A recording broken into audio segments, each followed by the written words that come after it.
Maria. Now, Linda Smith is one of the top 5 female litigators in the U.S., succeeding in a male-dominated profession for 40 years. She's represented Fortune 500 companies, including Exxon, IBM, and Warner Brothers.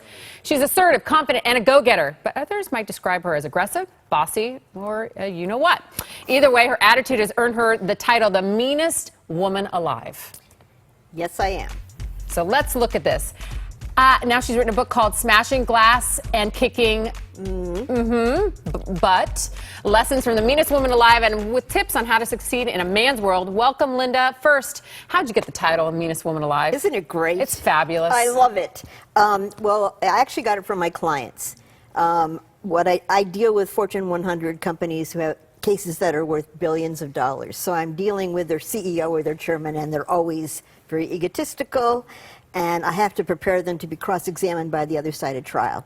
So what I did is I was so tough on them that I would reduce these men to puddles. Then I'd have to build them back up again. So they called me the meanest woman alive. And when they actually did their real testimony, it was so easy compared to what I did. It's like you put him through the ringer. Look at there's you at the Supreme Court. You put him through the ringer, and then it's easier on the other side.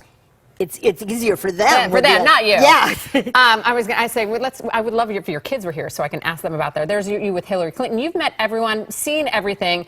Now let's go to some of the kind of, you give some people some tips, especially women. We don't even have to say working women, right. Any woman. I agree. It's very applicable to all women. Right. So let's start with what women commonly do. Stand up to manterruptions, man being the operative word. What does that mean? That means that men and it applies to secretaries all the way to Supreme Court justices, that men cut off or talk over women all the time, and women seem powerless to stop that. And in fact, quick fact, Ruth, the female Supreme Court justices get interrupted 3 times more than the men. Okay, so how do if a man interrupted me, what do I do?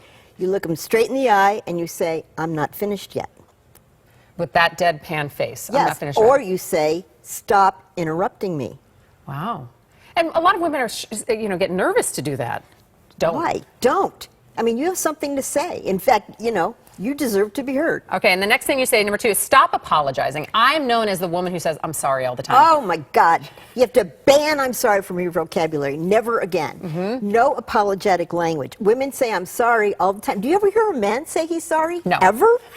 Right, exactly. Never. And women also say things like, when they start saying something, they say, I might be wrong, but, or it's my opinion that, or I'm not sure, but.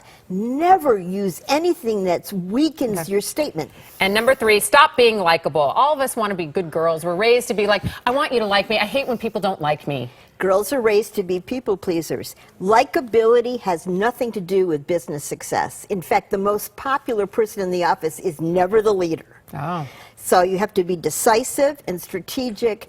And inspiring, but not likable. I'm going to give you some scenarios, you mean woman. Okay. All right, Serena Williams, she was fighting for equality on the court this week at the U.S. Open or last week. If someone is being unfairly treated at work, what is their approach? What should they do? They should stand up for themselves and speak out. Now, the thing is to do it calmly. I'm not sure Serena had that part of it down. But I think there is a real difference in tolerance between emotions expressed by men and by women. If a man is upset or angry, then he's outspoken and not penalized for it. If a woman is upset or angry, she's hysterical and she's penalized. She's dramatic. Yes. Okay, number 2, sexual harassment is a huge thing going on right now. Harvey Weinstein, Les Moonves in the news. He's dealt with facing sexual harassment charges. What is sexual harassment versus office banter? Because a lot of us want to be one of the guys and joke around, but how do we, cross that line? Here's the deal, and that's a great question. You have to decide where to pick your battles. And I have a 0 tolerance for sexual harassment, but to me that's unwanted advances. Touching, suggesting that you need to sleep with someone or perform some sexual act, anything like that is completely no. But I think the kind of joking around or telling you look nice or that sweater really accentuates your boobs, something like that, you let it go. And I'm not saying let it go because you're weak. Really? It's just that, I think that you should have a bright line for really unacceptable behavior and be very strong about it. But otherwise, I think you can't be like, oh, he said my hair looked nice. Yeah, that's sexist. So there's a fine line, Yeah. is what you're saying. Linda Smith, I don't ever want to be called the meanest anchor alive. It was a pleasure to meet you, and I'm not sorry you were here, so lovely to have you. Her Thank book you. is Smashing the Glass and Kicking a Blank. Lessons from the Meanest Woman Alive. It's out now. Thanks so much, Linda. And you know welcome. what? Thanks for, smashing it hard up there. Okay, and women, stand up for yourself. Stand up for yourself. Take that. Okay, coming up, Greenleaf fans, the show is back for season 3. And guess what? We're going to have some of the stars here. You're going to want to stick around for that.